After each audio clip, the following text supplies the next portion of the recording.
आज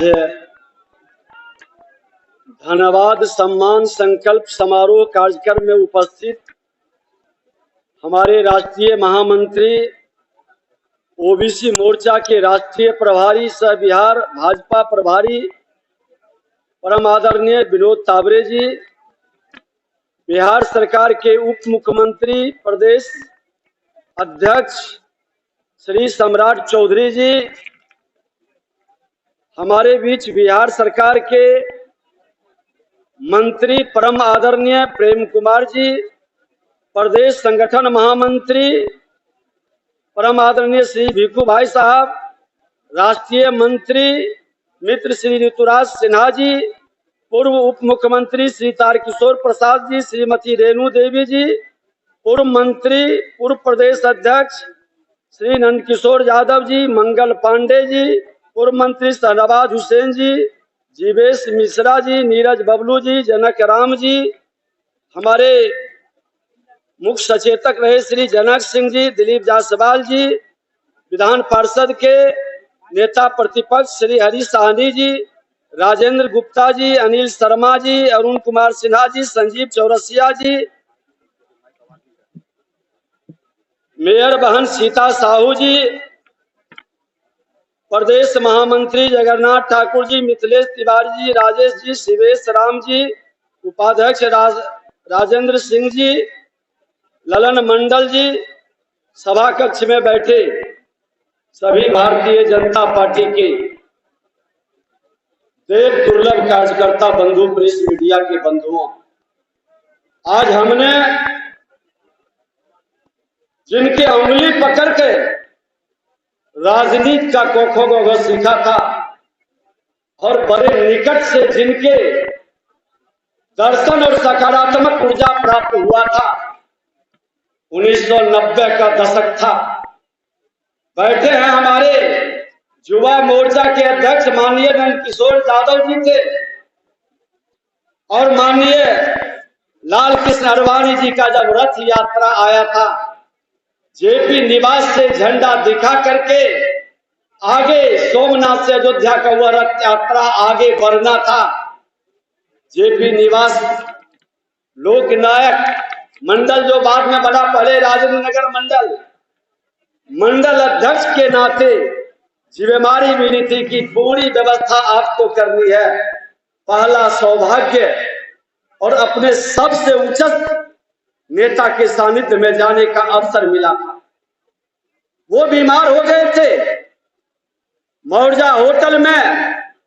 आज हमारे बीच सूरज नंदन मेहता जी नहीं रहे, हम और सूरज नंदन मेहता जी और मंगल पांडे जी, ड्यूटी मिला था देखने का, सेवा करने का। बड़े गर्व महसूस हो रहा था अपने शीर्षक नेता का। उन्होंने कहा कि खिचड़ी लाओ, घर से खिचड़ी ला करके जब हम लोगों ने दिया, उसके बाद फिर सुबह होकर करके रथ यात्रा का प्रारंभ हुआ। नारियल फोड़ कर करके रहा था। जिंदगी को दांव पर लगा करके मेरी सांस्कृतिक विरासत के मान सम्मान और कोहिनूर रास्ता बढ़ाने के लिए एक महापुरुष के रूप में सबसे लाल कृष्ण अडवाणी जी जो यात्रा प्रारंभ किए, कितने बैठे कार्यकर्ता उससे जुड़े हैं। वर्षों की क्या तपस्या, 24 वर्ष की पुरानी ये कहानी। आज उन कार्यकर्ताओं को भी नमन करते हैं कि आपने जो पेड़ रोपा है, शायद बहुत सारे ऐसे कार्यकर्ता उस छांव में भी नहीं बैठ सके, उसका फल भी नहीं प्राप्त कर सके। लेकिन जब हम देखते हैं उन बुजुर्गों को, अपने कार्यकर्ता को कोई पद का सम्मान मिलता है, उसको कहेंगे गर्वान्वित महसूस करते हैं। और निश्चित तौर पर यह दुर्लभ कार्यकर्ता भाजपा में भी हो सकता है। भाजपा के अंदर इस तरह के कार्यकर्ता मिल सकते हैं। आज बड़ैया भूमि कांड हुआ था 1977 में। अपने बिहार के पूर्व मुख्यमंत्री सभे कर्पूरी ठाकुर जी को उनसे बहुत कम उम्र था, गोली बिहार में बहुत बवाल मचा था। लेकिन लेकिन हम लोग भी देख रहे थे उनकी सादगी, उनकी नम्रता और उन्होंने अपराधियों के विरुद्ध शक्ति के साथ बात करना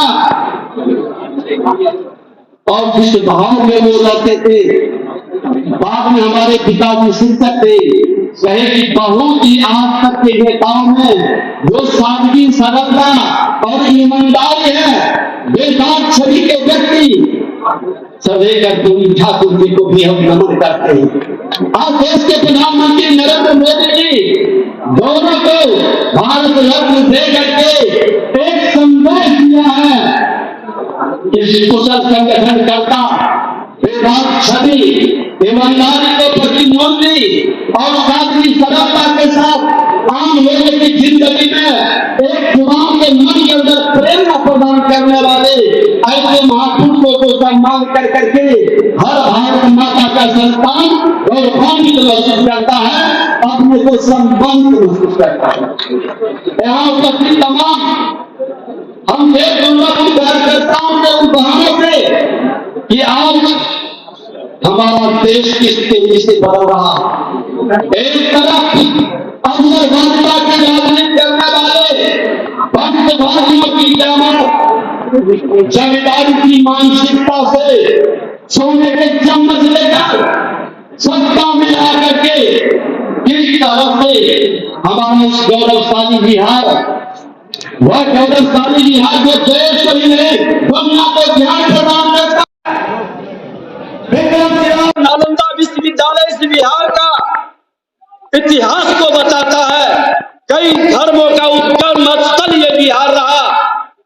ये बिहार लोकतंत्र की जननी की भूमि भी रही और इस धरती पर जब बिहार के प्रथम मुख्यमंत्री श्री बाबू आए, आजादी के पहले वो प्रधानमंत्री कहलाए और आजादी के बाद प्रथम मुख्यमंत्री के रूप में उन्होंने हिम्मत दिखाया, हर बिहारी को अपना परिवार माना और बिहारी के हित में जमींदारी का और गुलामी दास्ता की जिंदगी जीने वालों के बीच से वो पर्दा को हटा दिया, उस लकीर को खींचा, जमींदारी उन्मूलन कानून ला करके, और उन्होंने कहा कि बिहार के अंदर अब कोई गुलाम नहीं होगा, बिहार के अंदर कोई जमींदार नहीं होगा और जमींदार में ज्यादातर लोग उन्हीं के समाज के थे, उसकी भी बगैर चिंता किए उन्होंने जमींदारी उन्मूलन कानून ला करके देश के संविधान में पहला संशोधन का सौभाग्य भी बिहार को मिला। ये माहौल, और अंग्रेजों ने लिखा था कि लॉ एंड ऑर्डर में बिहार सबसे आगे है, इंडस्ट्रियल वातावरण में सबसे तीव्र गति से बढ़ने वाला बिहार है, नहर के क्षेत्र में कृषि के योग्य भूमि, आज जल के बिना प्राकृतिक आपदा से मुक्त होने के लिए नहर का जाल बिछाने वाला बिहार सबसे आगे है। शांति था, विकास हो रहा था, सामाजिक सद्भाव था, पूरे देश में लाशों की ढेर लग रही थी, हिंदू मुस्लिम पाकिस्तान हिंदुस्तान की लड़ाई चल रही थी, बिहार में लाश नहीं गिर रहा था। वह बिहार मेरा था। उस बिहार को किसने कलंकित किया? किसने जहर घोला है बिहार के अंदर? सत्ता के लिए बिहारियों के मान सम्मान स्वाभिमान को किसने लहूलुहान किया? बिहार के अंदर किसने वो वातावरण बदला है? इसको तो गंभीरता से लेना होगा। और भारतीय जनता पार्टी ने हम 2 सीट से शुरू किए थे, 2 सीट से 200 सीट पर पहुंचे और 200 सीट से 400 सीट का लक्ष्य को हमने तय किया है और ये देव दुर्लभ कार्यकर्ता उस लक्ष्य को भी पूरा कर लेगा। लेकिन मेरा बिहार पिछड़ क्यों रहा? बिहार के अंदर एक नया वातावरण बनाना है।